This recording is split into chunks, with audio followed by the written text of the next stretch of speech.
this late hour. And I'm proud to be the reason why you're staying behind. You are. Ambassador, we would like to ask you, though, about some other topics, if that's okay. Oh, I'm disappointed. Can I ask you one about Ukraine? Okay. Since you've been in the Security Council meeting, there are reports that the EU and the US are talking about new sanctions again. They're talking about that all the time, you know, and we really don't follow because it's a permanent issue now.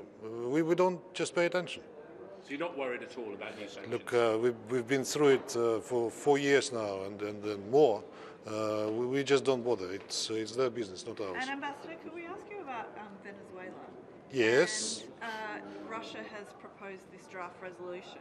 Can you just explain to us why Russia has done that, given you were sort of saying that the Security Council should not be involved in Venezuela? You know that US is sort of contemplating with the draft Security Council resolution on Venezuela, which is, as far as we understand, and I'm sure that you already saw it, had a chance to acquaint yourselves with it, is completely imbalanced. Just shifts the accents. Shifts the accents upside down, and we thought that it was timely and appropriate to support territorial integrity, unity, sovereignty in Venezuela. The call for the Venezuelans themselves to solve that issue peacefully, with no even hint at military intervention. So if that will be the case, we will come up with it, of course. And would you like to see the UN ramp up its humanitarian response in Venezuela? If Venezuela government asks UN about it, of course, because it is being done on the request from the legitimate government, from the government itself, and if the government feels like doing so, of course, UN should do all it can. Ambassador, how worried are you about bloodshed in Venezuela? I'm worried about bloodshed, but I'm more worried about inciting bloodshed, because if there is no incitement on the bloodshed, then we have better chances not to have a bloodshed. So, Ambassador, to be clear, on the U.S. draft, Russia will be prepared to veto? That I will not tell you now, but first we have to see the U.S. draft on the table, and then we will be weighing options what we will do with it, but it's completely unbalanced. Completely unbalanced. Calling for the recognition of I mean, Guaido. what is this? This is a very unfortunate attempt to interfere into internal affairs of sovereign countries, which is not shared by the majority of the international community.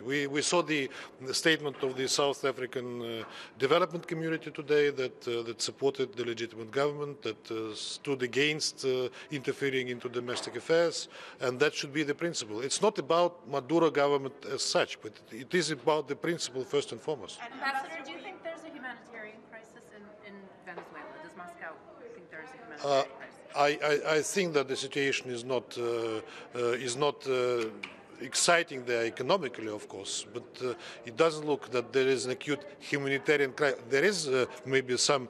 They may need some humanitarian assistance, but they should decide themselves how and when to ask. Ambassador, on your draft, are you going to put your draft for a vote? We are not putting anything anywhere. We're just discussing it.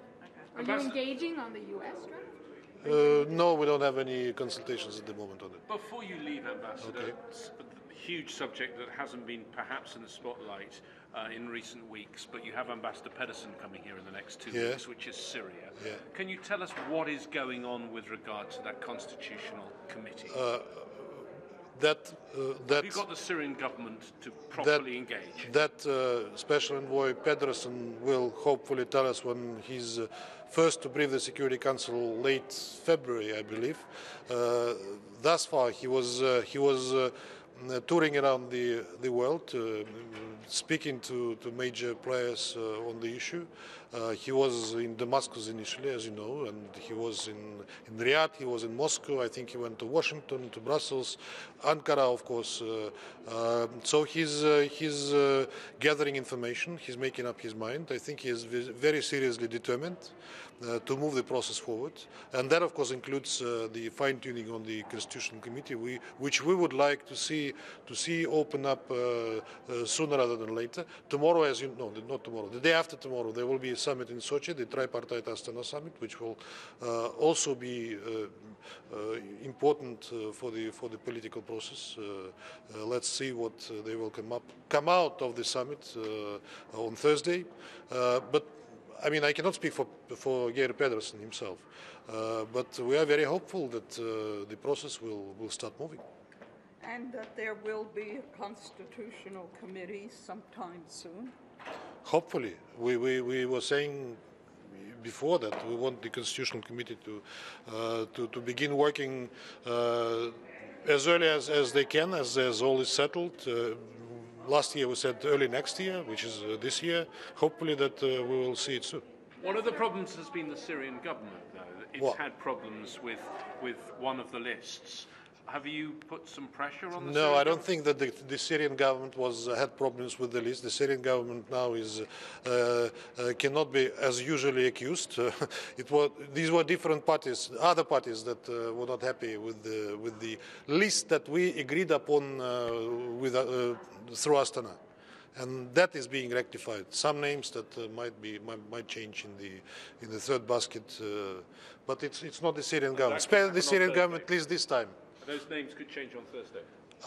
Why is Thursday? No. You think that Putin, Erdogan, and Rouhani will be engaging in that? On the Syrians, though, yeah? He's very Syrians are not a party to this issue. This is not the Syrians. Thank you. Write down that Ukraine is not fulfilling its commitments on the Minsk agreements. Long time. But you heard what I said. Sorry. We heard Put everything that I said on paper. Ambassador, thank you. Come and see us more often. Thank you, Hungary. What do you think of that? Concerted push by He the was in US. his prime. I mean, I enjoyed it. You enjoyed it? Full What time, did you enjoy? What? Come and see us more often. Yeah. Okay. Talk Yeah. to you. All right. I don't commit, but I pledge. We have it on record now.